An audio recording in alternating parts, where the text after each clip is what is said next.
Monkey.D.Luffy, and I'm gonna be king of the pirates! Thanks!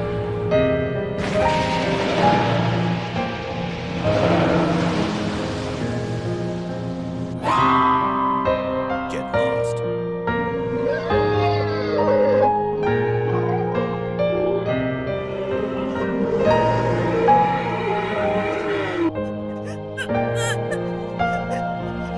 You can't cry. You're a man now. But Shanks, your arm! Your arm! Whether I'm sprayed with alcohol or doused with food.